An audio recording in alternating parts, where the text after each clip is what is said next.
A drumstick sambar or Murungakai sambar.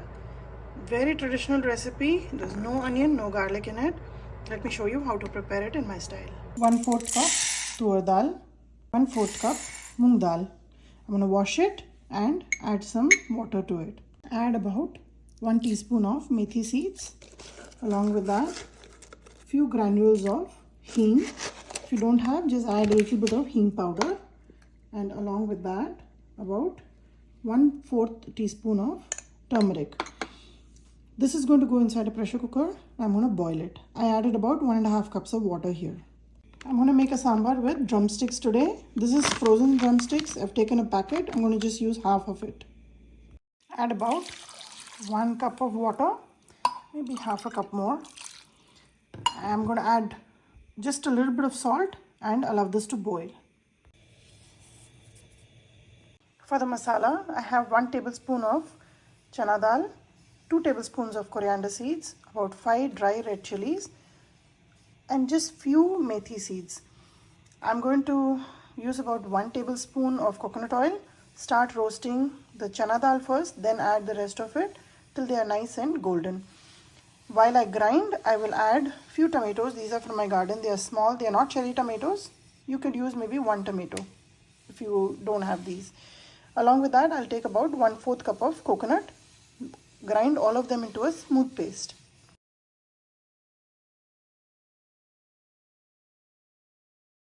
After turning off the gas, add the tomatoes to the hot kadai. You don't want them to saute. And along with that, add about 1/4 cup of coconut. Let this just stay in the heat of the kadai. Add some curry leaf here because otherwise everybody throws it. And for some flavor, add it to the drumsticks also. So it will impart a nice flavor when the drumsticks are boiling. Once this cools down, I'm going to make a fine paste out of all this. Taken out the roasted ingredients in my mixie jar. To make it easy, add about 2 tablespoons of tamarind pear pulp to this mix and make a nice smooth paste. This will make sure you don't have to boil the tamarind separately or anything. If you're using ready-made paste also, you can just use 2 tablespoons. You don't want to overcook the tamarind, otherwise it has a bitter aftertaste. This smooth paste is ready. This is your masala for the sambar. The sambar paste is ready. The dal is done. And now I'm going to boil the drumsticks, put it all together, and it will be a quick sambar. The drumstick has been boiling for about 7 minutes now. Let's check if it's cooked. Even if it's halfway cooked, we are good to go. This was frozen, and let's see, it's really hot.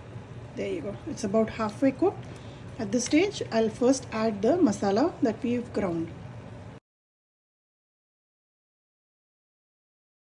The sambar is already looking very beautiful. The colors from the coconut, the tomatoes and red chilies is very vibrant. You don't have to add anything extra.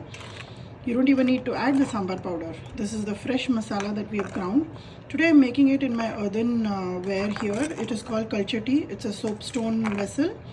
If you have it, you can use it, but be careful using it. Never put it directly on the flame without anything in it. That's the reason I added the drumstick along with water before I put it in here. So let this come to a rolling boil and I'll add the cooked dal. Here the dal is well cooked. You can see how nice and soft it is. Now I like to use a combination of moong dal and tur dal because it just makes the sambar very flavorful, very fragrant. You can also just make it with only tur dal, and each household has its own ways of making it. This is just my style of making it, and it's very nice and light on the tummy as well. Once the masala is coming to a rolling boil, add the cooked dal.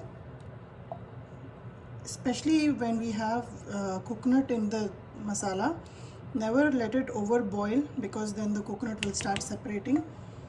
Mix this. I'm going to add about half a cup of water in here, dilute it and put it in there.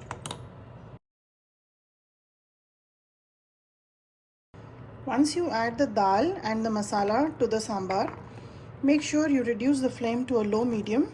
It should just gently come to a rolling boil.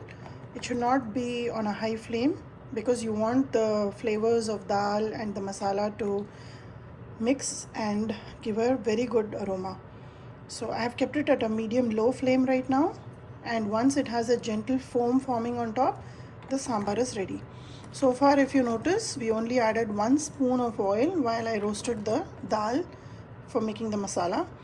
I'm going to give a nice tadka on top of it, which will only have mustard seeds, dry red chilies, and a little bit of hing. This is a very traditional sambar. There's no onion garlic used in here, and today being Friday, this is a perfect meal.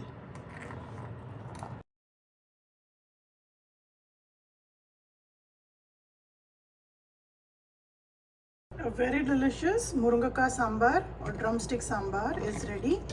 I have used coconut oil in the tadka, which is extremely flavorful.